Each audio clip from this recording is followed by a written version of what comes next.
பரிசு பெற்ற இந்த பாட்டியுடைய மகிழ்ச்சியும் சந்தோஷமும் சிரிப்பும் தான் இன்னைக்கு சோசியல் மீடியால ட்ரெண்டிங்.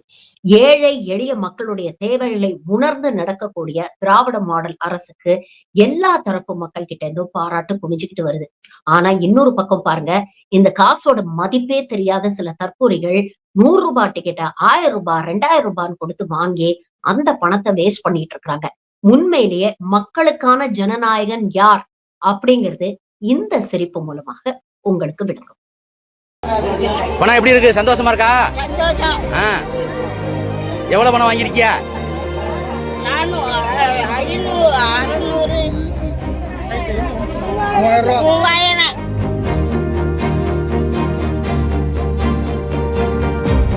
சந்தோஷமா? பொங்கல் எப்படி?